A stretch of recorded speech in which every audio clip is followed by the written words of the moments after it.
Okay, so people were already asking where was the little house, because there was a house here that had the valve in it, and the house is right here.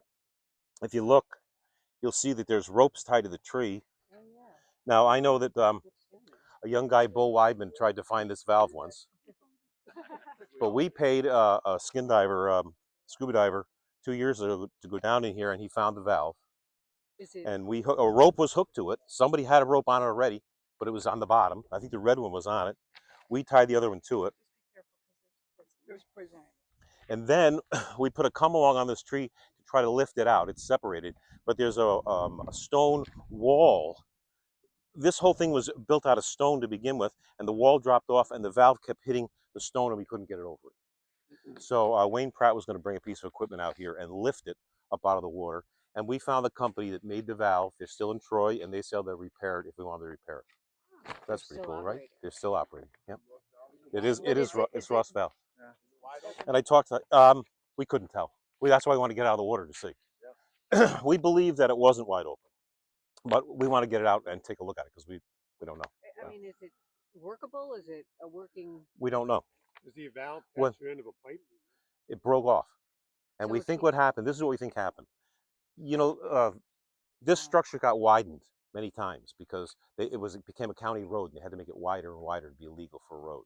And it got closer. It couldn't go that way because the stone wall is there. And it kept getting closer and closer to the shack over here. And then the snow plows are going north every year, and the snow's flying with the plows, and they're just hitting the shed, hitting the shed, hitting it. And finally, one year in about 1992, the shed fell backwards. We have pictures of it. Fell backwards into the lake. And we think that when it fell, it broke the valve, and in the water it went. so you So couldn't control it from there anymore. no, and that's why on the other side, if you're brave enough to go with me, we'll go around the backside, and you'll see that. Were you part of bolting the plate on? There are a bunch of people from the lake who made a plate. Show off you some of them. I think were you there? I might have been involved. And they bolted a big plate on the back of the pipe so that it couldn't leak anymore. So it's on that side. It's capped off And that's still existing. today. Yes. So if you fix this valve here, what's it going to do for the lake? What's the purpose of it? That's a really good question. The valve was here. Well, let me talk a little bit about the history first, and then I'm going to explain the valve. I think it will make sense to you. Okay. Okay. So I wrote a little thing to read, so I don't forget, Bo. In a few minutes, we're going to walk the 900-foot berm north, up this way, to the Wineskill Creek so that you can see the weir and how the dam system works. I'm going to give you a brief history before we start. Please ask questions at any time.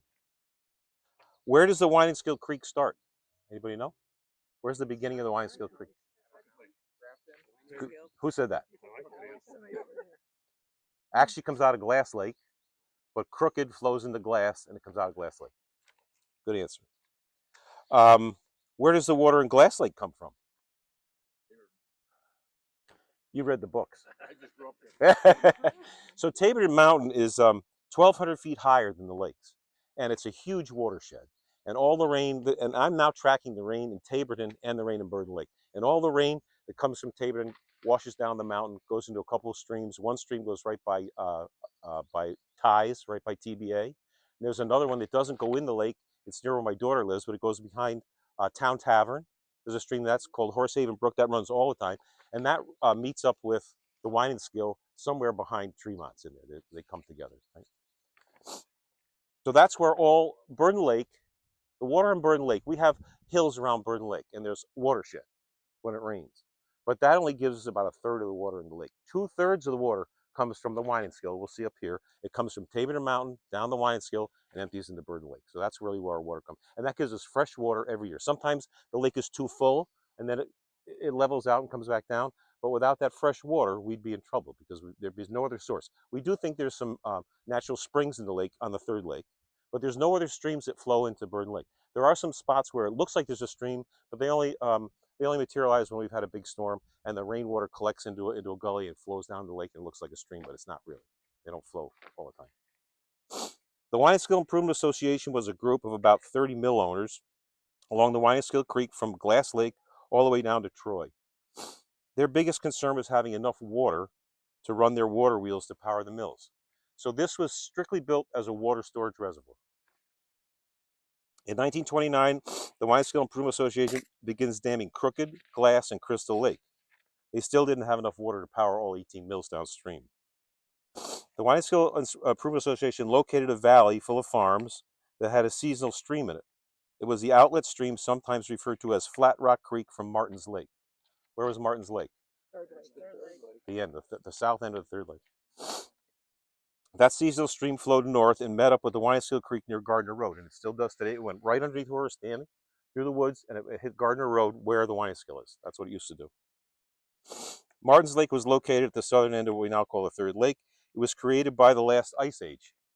I just found this out about a month ago. The Wyanskill Improvement Association began purchasing lands in the valley and constructed the original 1831 dam, which had a wooden pipe and a gate valve in the bottom, so they could start to store water. Where was the 1831 dam? Higher? We're standing on it. Oh, okay. It was underneath this dam. It was 10 feet tall, stone, and it blocked the water here, and the water raised to about maybe 8 or 10 feet on this side. And so there was imagine looking this way, and this is all, it's woods and a valley. There's no water here, of course. There's a little stream that comes through, and the stream is only seasonal. It doesn't flow all the time. And they decided if they put a dam across here, they could start to store that water instead of letting it go. And on that, they put a wooden pipe under it, and on that side, they put a slide gate valve. And when they wanted water, they could lift up the gate, and the water would go back to the Wyanskill, and then it would go downstream to feed the mills. That was 1831. The road, well, it was a thing here called Maxon's Bridge. There was a bridge right here. Actually, it was that way a little bit. The road was here, but there was Maxon's Bridge, and the bridge went over the stream, and the stream went that way.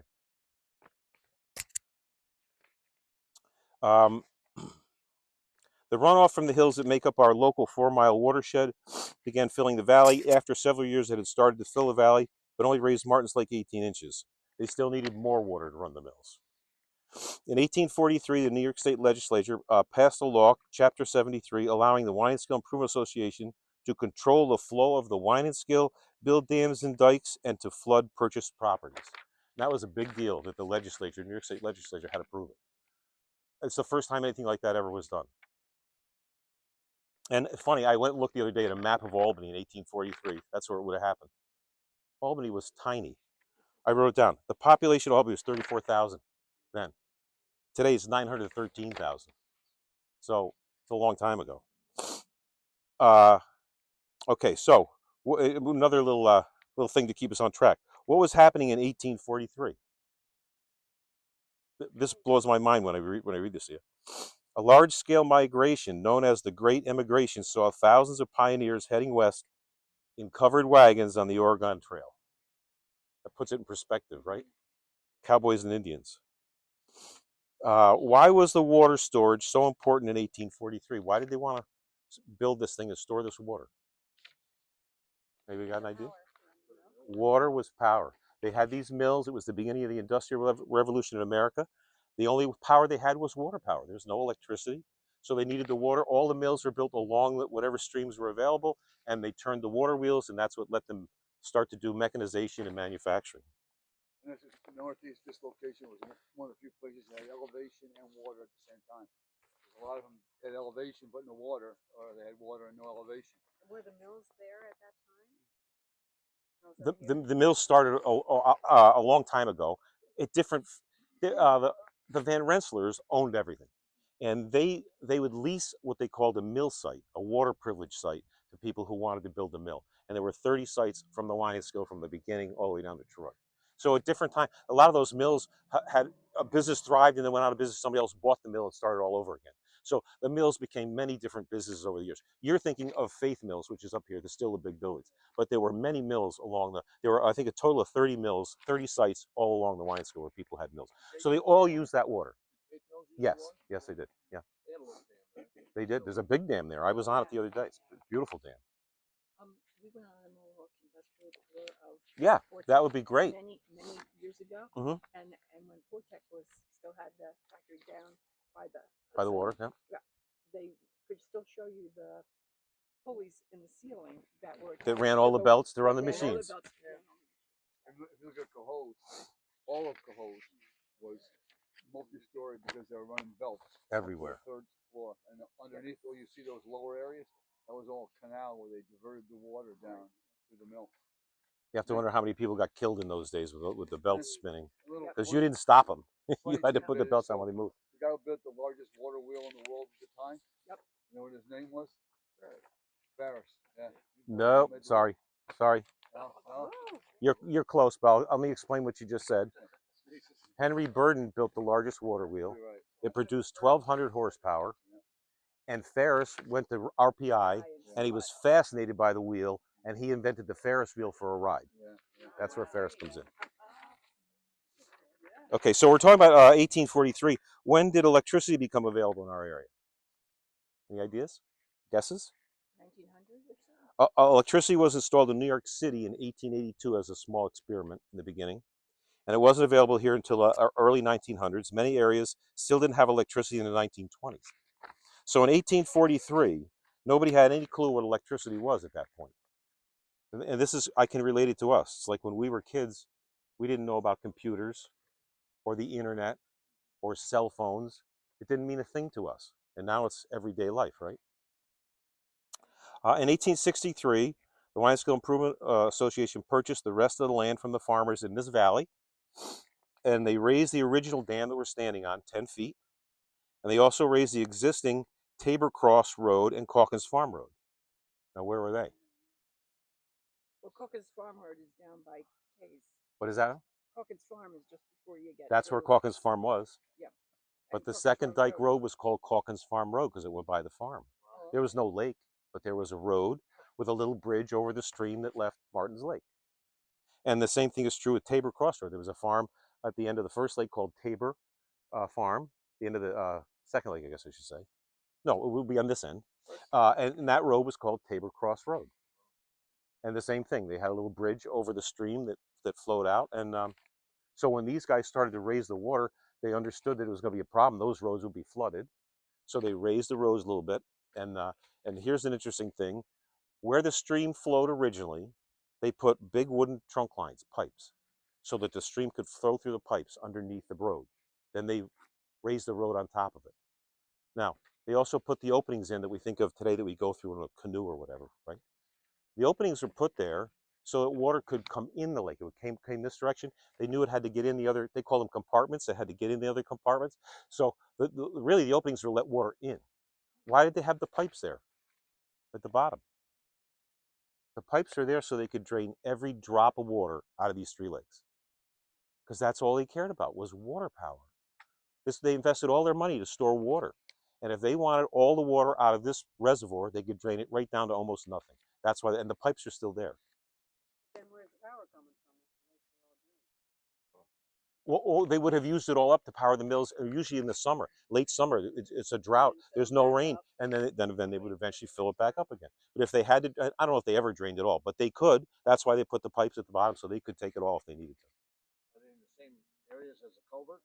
Same. No, they were almost the center of both roads, as far as we can tell. Because where the two culverts are, if you look at the topography of the land, it's deep here and it comes up where the culverts are. So they were at the lowest part in the valley, the stream was. After that, they dug a canal by hand and with horses and oxen, helping form the end of the valley where we're standing today. And the canal goes this way. You're going to see it. They dug up a canal that went from the end of the valley to Carmichael's Pond. We'll see that. And from Carmichael's Pond to the Winiskill Creek. But then they installed a diversion dam in the Winiskill, which today we call the Weir, forcing the water from the Winiskill to fill the valley, creating a water reservoir. It took 2 years to fill. Once flooded, the name changed. When they first filled the reservoir, this is something we only discovered a couple of years ago dealing with the Woods project. When they first filled the reservoir, they discovered a problem at the southern end of the southernmost compartment. That's the third lake. There was a leak. When it got to the high water mark, we talked about that before. The high water mark is over here, and I'll talk about it before we leave here. When the lake got to the full point, at the end of the third lake, the water was running out. It was going towards the golf course and running down what they call the Valachikill Creek. There's another creek on the other end. And so that was a big problem for them. They were spending all this money to store water, and they didn't want any leaks. So they bought a 3-acre parcel land from this guy, Frederick Basalt, And that was the piece they bought, and they raised up the shoreline. It's this right across from where Todd's house is. They raised up the shoreline so the water could not flow out of the lake and go towards the golf course.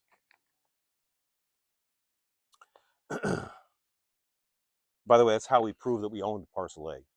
When we came up with all the proof of the 3.1 acre lot, and this guy Basalt sold him the property, that's how we were able to say, you know, we've owned the property forever. The fact you have an easement doesn't really mean much. So who's the lake named after? I think we know that, right? Henry Burden. Henry Burden owned the Burden Iron Works in Troy, and he started the Wine-Still Improvement Association. What was Henry's most important invention? Horseshoes. He invented the machine that makes horseshoes. So prior to that, every horseshoe was handmade by a blacksmith. Burden Iron Works provided all the horseshoes to the Union Army during the Civil War, helping the North win the war. Burden was producing. He also made the plates for the ironclad. He did. Yes, he did. You're absolutely right. Thank you for saying that. Burden was producing 51 million shoes annually at that point. The Army had 12 million horses, and everyone needed 4 shoes, right? Burden becomes very wealthy. So let's put things in perspective. Here's the Wine-Still Improvement Association in Averill Park, New York, right? In 1863. Abe Lincoln is the president. We're at the height of the Civil War. And what are these guys are digging canals with horses and oxen and shovels, and they're trying to build a reservoir so they can get more water power to turn the wheels to make more horseshoes to help win the Civil War. Pretty amazing history right here. When flooding the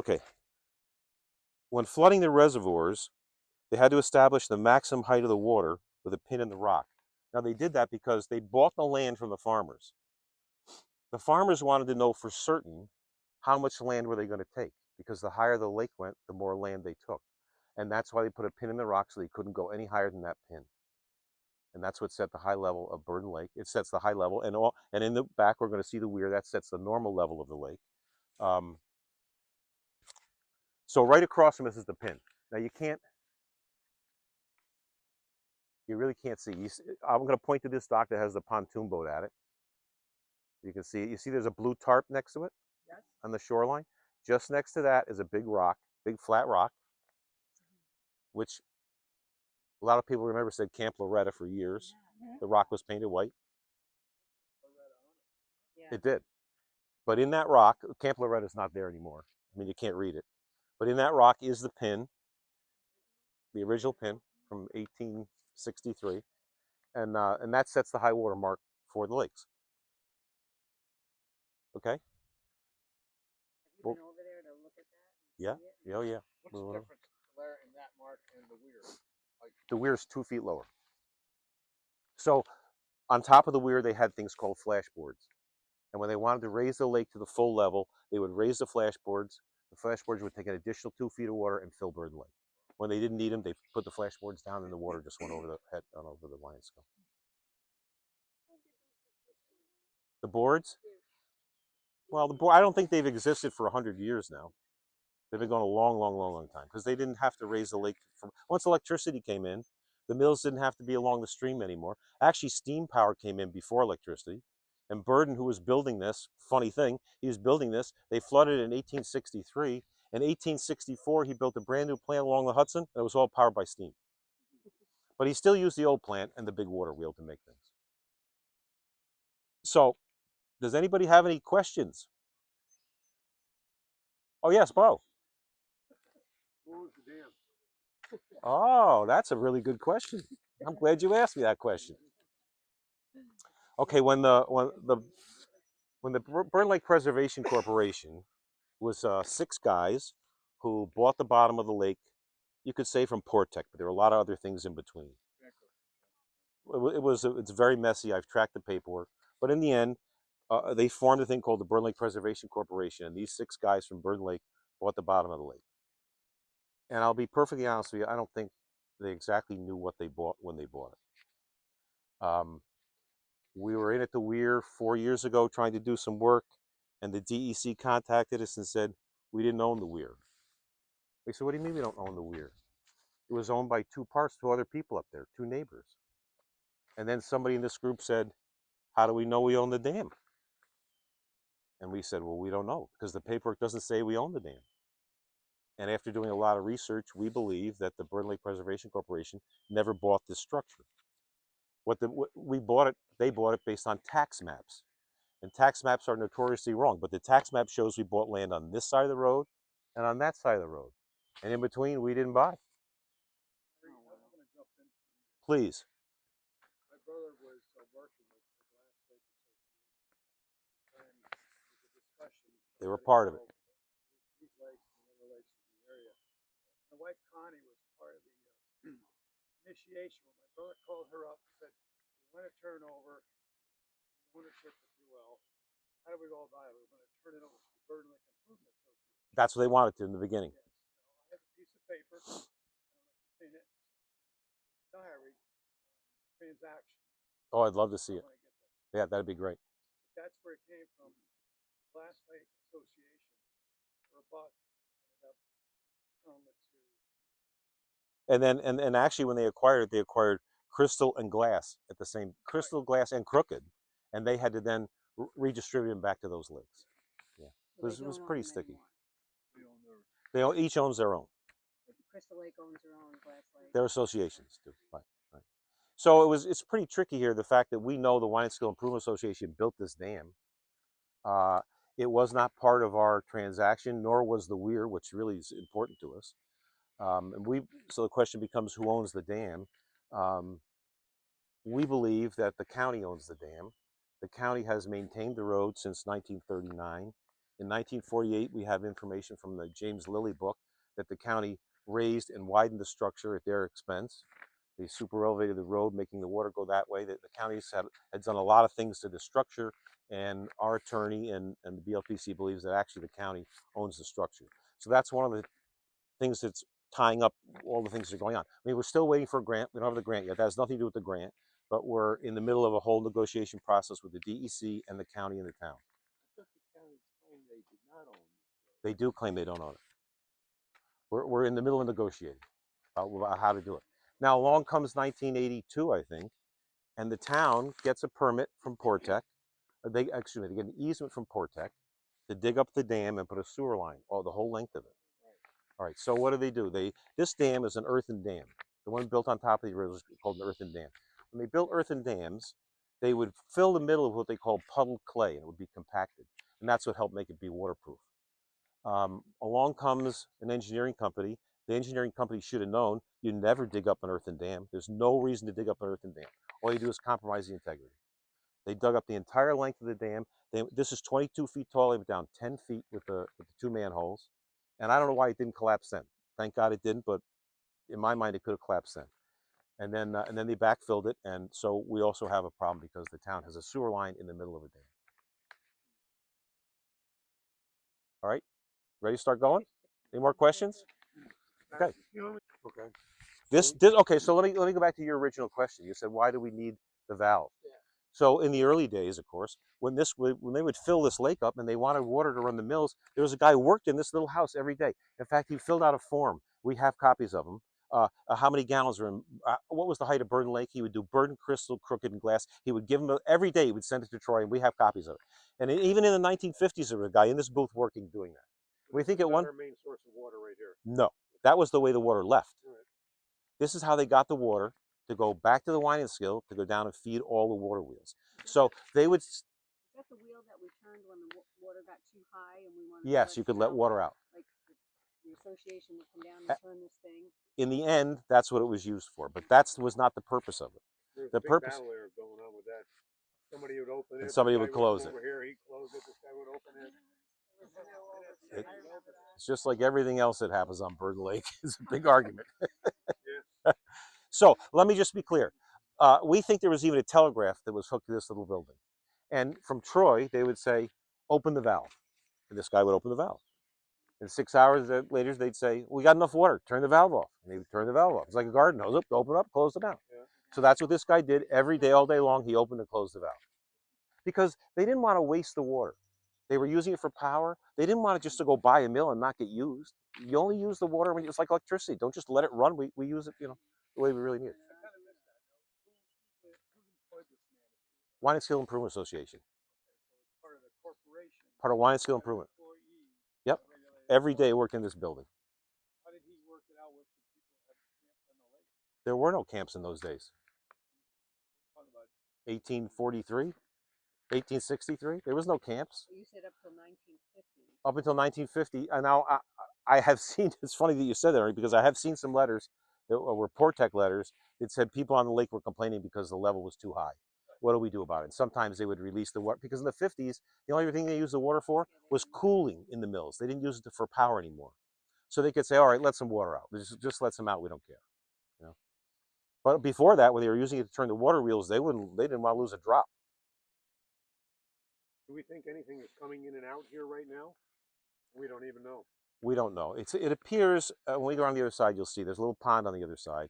It appears there may be a slight seep going underneath the dam, but dams are built to seep. It could be just regular seepage. You know? That side looks a hell of a lot lower water level than this side, so I'm thinking there's probably not much going on here. There's not much. But this is how they would let the water out. It would go back out that side. And actually, there was a stream. If you look on your maps I gave you, the stream went that direction and went right back to Gardner Road, and it hit the wine school, which is where the original outlet stream from Martin's Lake went, under the bridge, right back to the wine school. Okay? Okay. Do you have record of the first camps on the three bigger lakes? I haven't seen it, no. You want to look over the side, you can see the water over here. So this is 20 feet tall on this side. And the water stays here almost all year long, but I've seen it quite a bit lower than this. So when we have a drought, it goes down quite a bit. This is all, there's stone. When we go, you'll see it